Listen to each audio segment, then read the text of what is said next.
Bonjour, comment nous en forme? J'espère que tout bagage est très bien pour nous. Jean que moi t'ai annoncé, jeudi on a parlé de technique pour gagner lorsque vous invité on a une entrevue. Eh bien, faut qu'on connaisse que gagner des questions bien spécifiques à poser lorsque vous pouvez passer en interview pour une bourse d'études. Parfois, faut qu'on déjà préparer question ça yo en avance, juste l'arrivée dans l'interview pour capable bailler un bon résultat.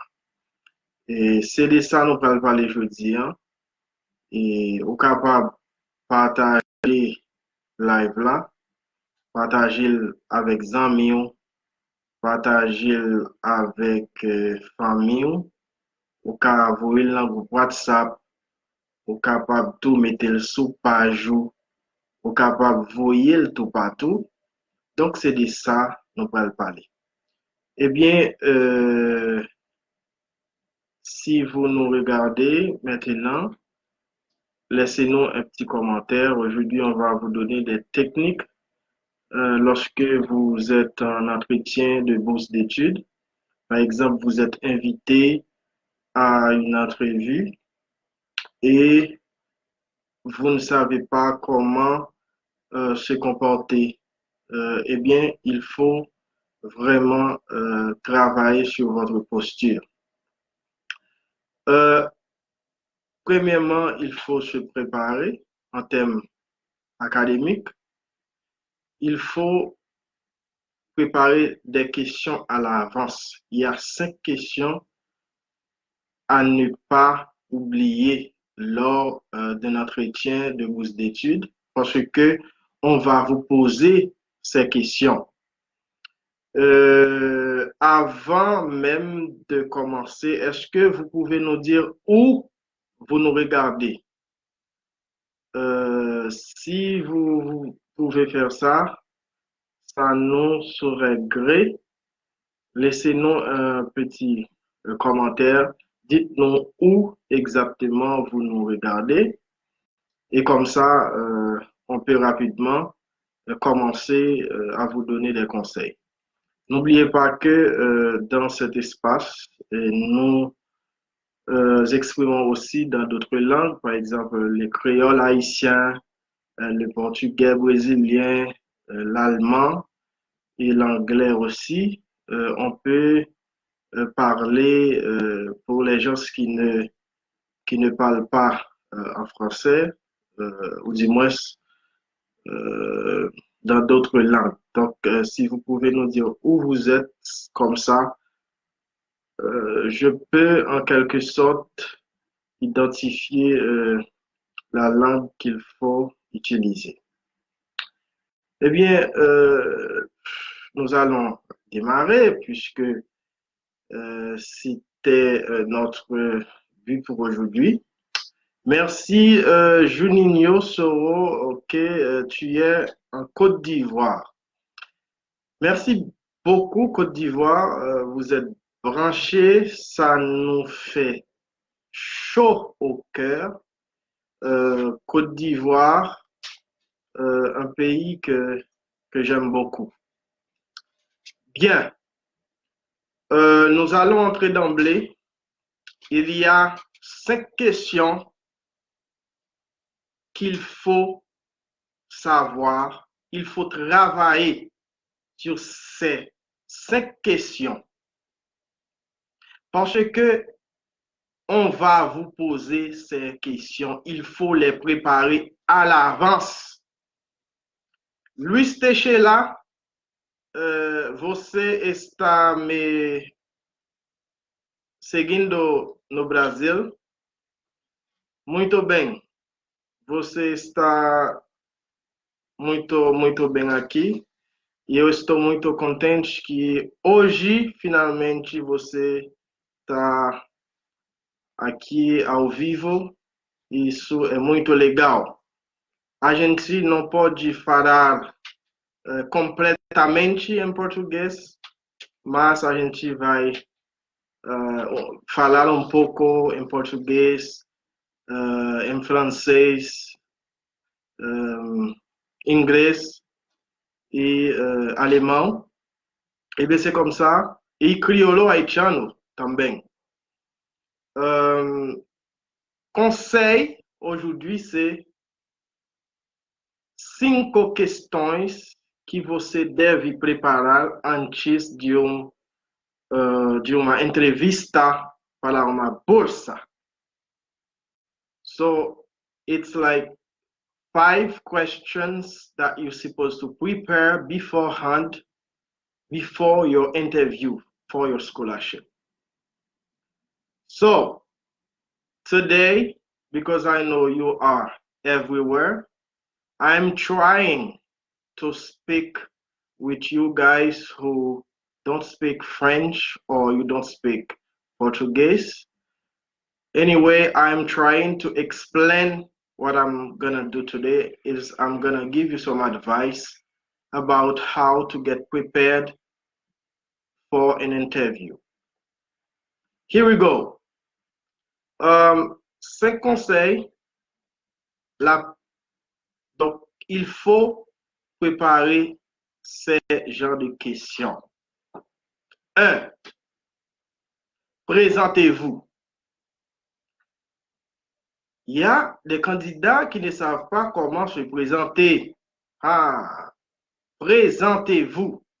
Il faut préparer cette question à l'avance parce que il y a des candidats qui tombent dans ce piège en ne pouvant pas répondre à cette question. Parce que lorsqu'on vous demande présentez-vous, on ne vous demande pas de raconter des choses personnelles.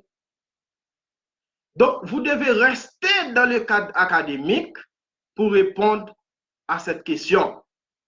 Par exemple, vous donnez votre nom et vous dites quels sont vos points forts et pourquoi vous avez postulé. Mais ne parlez pas à propos de votre famille. Vous avez votre mère est morte ou votre père est mort. Non, on vous demande seulement de vous présenter. Je suis un tel. J'ai eu ma licence dans ce pays, par exemple, et je me suis intéressé par cette filière. Donc, c'est pourquoi je me suis ici présent et je suis intéressé au programme parce qu'il y a des relations directes avec ce que je cherche. Et il faut seulement prendre 1 minute pour se présenter, maximum 2 minutes. Ne prenez pas plus que 2 minutes pour vous présenter. On ne vous demande pas de raconter des histoires, on vous demande de vous présenter. Parce que c'est la première question. En anglais, on appelle ça the iceberg. Donc, on vous donne un piece of cake. Parce que si vous perdez cette question, eh bien, vous pouvez aussi ne pas considérer pour la bourse. Donc, il faut préparer cette question à l'avance. C'est la première question qu'on va vous poser. Présentez-vous. Ce n'est pas une seule question, parce que se présenter, c'est d'abord connaître ce qu'on va dire à propos de soi. Et parler de soi n'est pas quelque chose de facile. Les autres personnes peuvent parler à propos de vous, mais quand vous parlez au sujet de vous-même, eh bien, vous avez des difficultés. C'est pourquoi il faut préparer cette question à l'avance. Et si vous pouvez mémoriser ça, ce serait très bien, parce que vous évitez des erreurs au cours de la présentation. Donc, il faut préparer ça, il faut vraiment essayer de mémoriser ça. C'est pas comme si vous allez faire ça par cœur, mais il faut mémoriser, par exemple, l'enchaînement. Par exemple, vous allez parler de votre licence, vous allez parler de votre dimension académique, et après, vous allez parler de ceci, de cela. Il faut préparer étape par étape comment vous allez répondre à cette question. Ne tombez pas rapidement sur cette question et vous êtes étonné, non, et vous avez des difficultés à répondre. Donc, il faut préparer cette question à l'avance et ne parlez pas, s'il vous plaît, des questions qui ont rapport avec votre famille. Ça n'intéresse personne. Votre famille, ça n'intéresse personne dans un entretien de bourse d'études. Deuxième question, on va vous poser, c'est pourquoi vous avez postulé à cette bourse d'études. Mais lorsqu'on vous pose cette question, pourquoi vous avez postulé, eh bien, vous devez préparer cette question. Vous avez des raisons. Mais surtout, n'évoquez pas, c'est parce que c'est une bourse, on va vous éliminer. Ne dites pas, c'est parce qu'il y a une bourse d'études, il y a une aide financière. Non, ne dites pas ça, on va vous éliminer. Essayez de montrer comment cette étude a des rapports avec vos expériences passées ou votre ambition d'avoir une carrière dans ce domaine. Donc, restez du côté académique. Ne dépassez pas cette limite, restez du côté académique, montrez pourquoi, les raisons, donnez des raisons académiques. Restez vraiment dans le domaine académique, ne sortez pas de ces cadres, parce que si vous sortez, on va penser que là, donc, ce monsieur et cette madame-là, il ou elle s'intéresse seulement à l'argent qu'on disponibilise pour la bourse. Donc, donner des raisons académiques. Par exemple, j'ai toujours eu, ou j'ai toujours envie d'avoir, ou de faire une carrière en marketing. Donc, si la bourse est dans le domaine de marketing, eh bien, vous pouvez dire que vous avez toujours eu des ambitions. Il faut dire ça et donner des exemples. Par exemple, avant même de terminer votre université, ce que vous avez fait. Essayez de donner des phrases d'argumentation pour montrer que ce n'est pas l'argent de la bourse qui vous intéresse, mais c'est du côté de la connaissance. Restez dans le domaine de la connaissance. Parce que si vous dépassez ça, on va penser, ah, c'est l'argent qui l'intéresse, c'est pas l'étude. Il faut rester dans le domaine académique. Il ne faut pas dépasser ça. Et comme ça, on va vous prendre au sérieux. Donc, ces questions-là, on les pose en tout entretien de bourse d'études. Et il y a aussi d'autres questions qu'on pose, par exemple, comment évoquer ce trou dans votre CV? Par exemple, il y a des gens qui, leur CV, 1 an sans expérience. Il y a des gens, 2 ans sans expérience. Et le recruteur vous demande pourquoi il y a ce trou dans votre CV. Mais qu'est-ce que vous allez dire? Eh bien, il faut préparer cette question. Peut-être vous avez participé à une conférence, à plusieurs sortes de formations. Il faut boucher ce trou par des activités que vous avez réalisées. Parce qu'on va vous poser cette question. Pourquoi vous avez 2 ans dans votre CV sans expérience? Pourquoi après le terminal, 2 ans, qu'est-ce que vous avez fait durant ces années?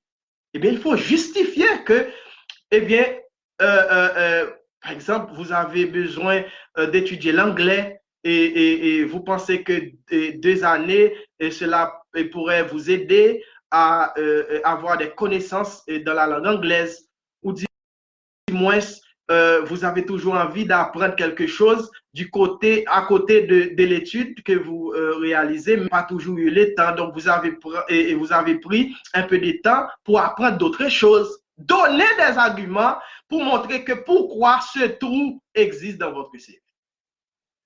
Parce qu'on va vous poser cette question. Donc, il faut préparer ça en avance. C'est très important parce que sinon, ça va être très difficile pour vous d'avoir une bourse d'études. Et parfois aussi, on vous demande, est-ce que vous avez une question? Ça, c'est une piège. Est-ce que vous avez une question? En entretien de bourse et d'emploi aussi, lorsqu'on vous donne la possibilité de poser une question, il faut toujours poser une question. C'est pourquoi, avant même de passer votre entrevue, eh bien, il faut préparer beaucoup de questions. On peut vous poser des questions au commencement, on peut vous donner la possibilité aussi de poser des questions à la fin. Mais comme ça aussi, au commencement de l'entrevue, on peut aussi vous donner la possibilité de poser une question. Par exemple, l'entrevue commence et le recruteur vient et il vous pose une question. Est-ce que vous avez une question? C'est comme ça et il commence l'entrevue. Est-ce que vous avez une question? Si vous dites que vous n'avez pas de questions, eh bien, on va penser que vous n'avez pas de flexibilité. D'accord? Donc, il faut préparer 5, 6 questions pour tout ce qu'on va faire. Parce qu'on peut vous poser la question au commencement ou à la fin. On peut vous donner la possibilité de poser une question au commencement ou à la fin. Donc, c'est pourquoi il faut toujours avoir des questions et il faut toujours poser des questions. Autre chose, question en dehors de l'académie. Par exemple, votre habit. Vous devez habiller convenablement, socialement, et vous devez porter des habits vraiment sociaux ou formels en entretien. Parce qu'on va prendre des décisions du côté financier. Lorsque vous portez des habits intéressants, eh bien, on pense que vous ressemblez au poste convoité. Il faut s'investir.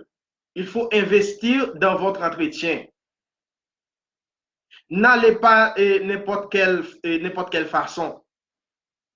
Si vous n'avez pas des habits, essayez. Demandez à votre famille.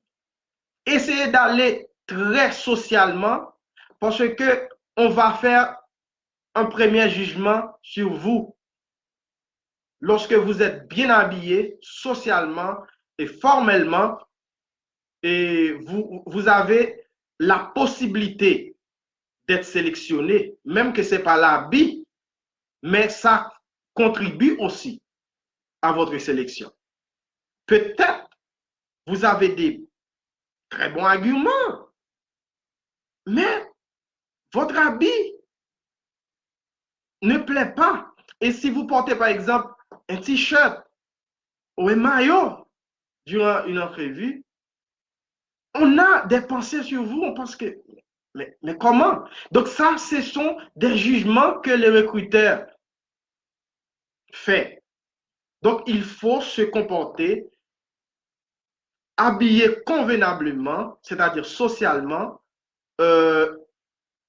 et ça contribuera quand même à votre réussite. Mais l'habit, c'est pas c'est seulement ça qui compte. L'habit, ça contribue. Mais les questions aussi que vous allez répondre, ce sont des stratégies aussi à utiliser. Donc, il faut vraiment préparer des questions à l'avance, ces questions que je viens de vous donner, et travailler sur ces questions. Et comme ça, lorsque les recruteurs vous posent ces questions, vous avez déjà la réponse et on va penser que, waouh, il est très sérieux, il peut répondre rapidement. Vous n'avez pas besoin de réfléchir mais vous répondez rapidement à chaque question parce que vous avez déjà préparé les questions.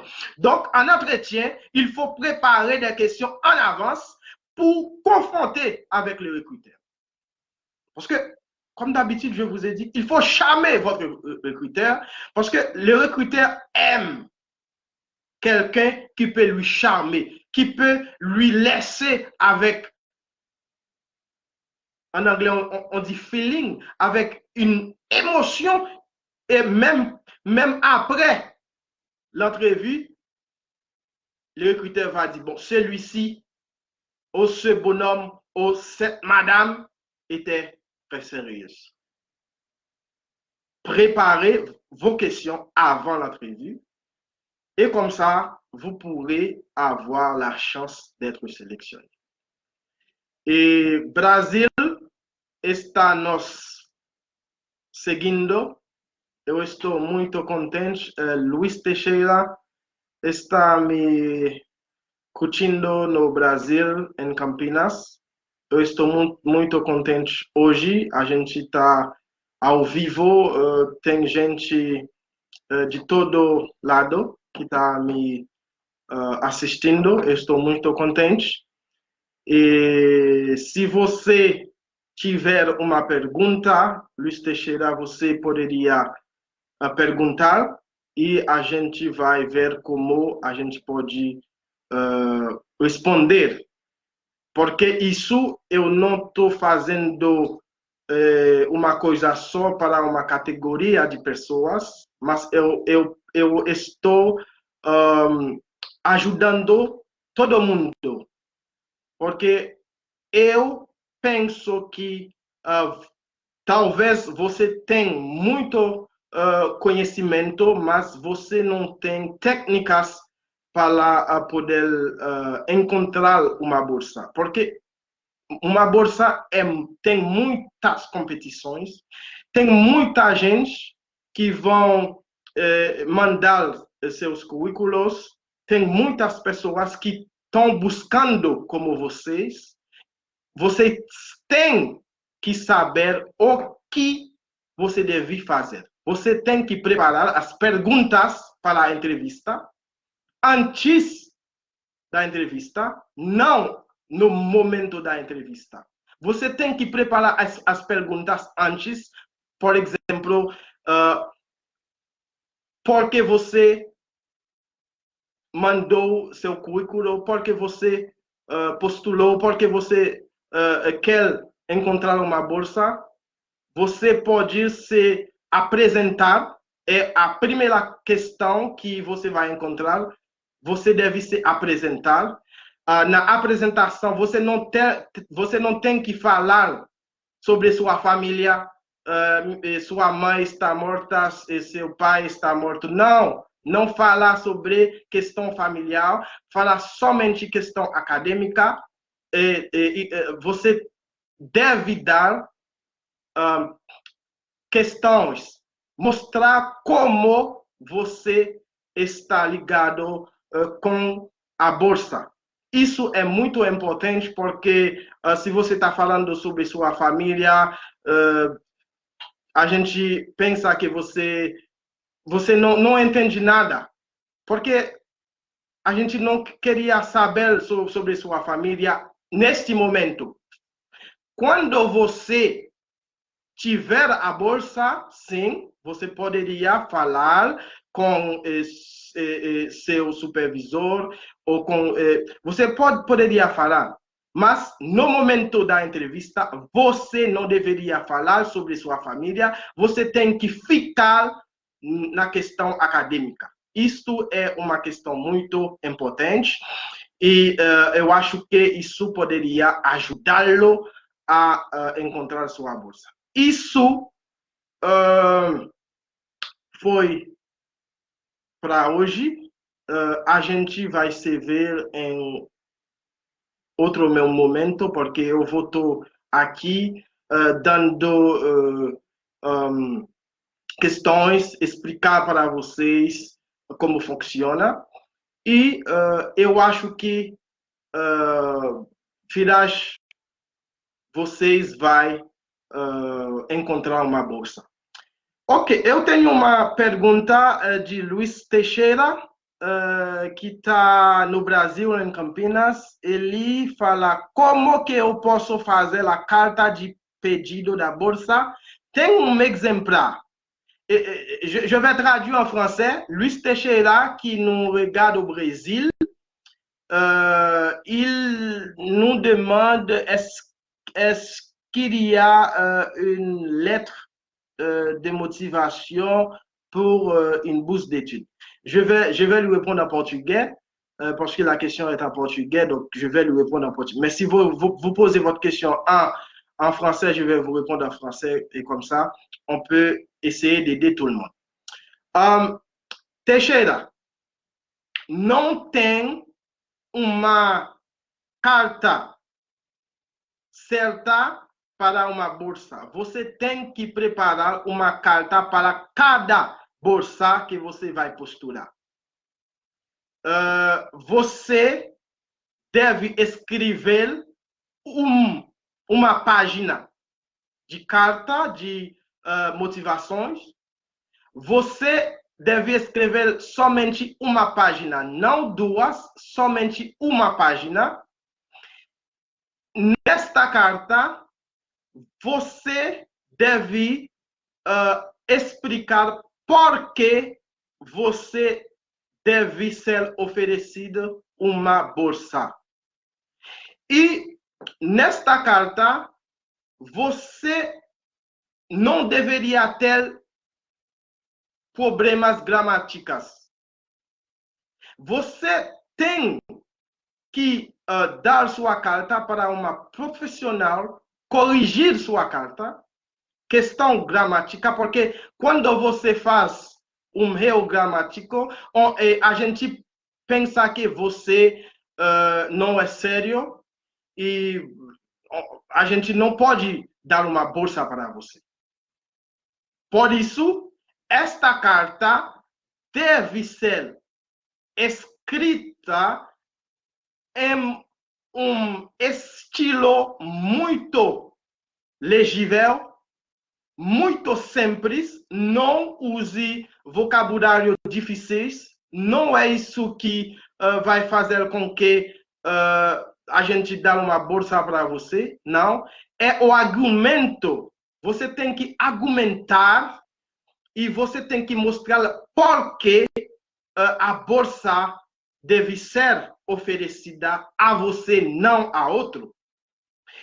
Isso, por exemplo, sua carta poderia haver 3 parágrafos e no primeiro parágrafo você apresentar-se falando por que você está mandando este documento para esse programa e depois você mostrar quais são as experiências que você tem que são conectadas com a bolsa.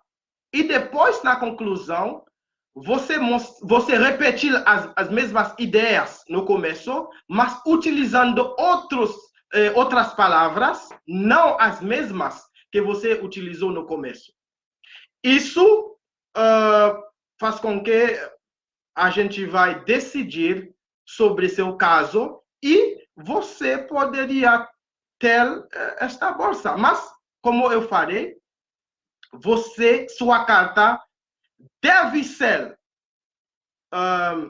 escrita em uma linguagem simples, mas outra pessoa deve ler sua carta. Um profissional manda sua carta para um profissional, para alguém que já encontrou bolsas. Você poderia fazer isso e eu acho que se você quiser pode mandar para nós, se for em português, em inglês ou em francês, a gente pode corrigir isso para você e você poderia ter uma bolsa. Eu acho que eu respondi a sua pergunta e se você tiver outra pergunta, eu seria muito, muito contente para responder. à sua pergunta. Est-ce qu'il y a d'autres questions? S'il n'y a pas d'autres questions, on va devoir terminer avec notre live pour aujourd'hui. Eh bien, la semaine prochaine, on va parler d'autres sujets. On va vous donner d'autres idées et on va vous tenir en contact et comme ça, vous pouvez espérer de trouver une bourse d'études. C'était tout pour aujourd'hui. C'est déjà 30 minutes parce qu'on ne peut pas dépasser ça. Si vous avez d'autres questions, commentez et je peux vous écrire directement les commentaires. Au revoir. Bye bye.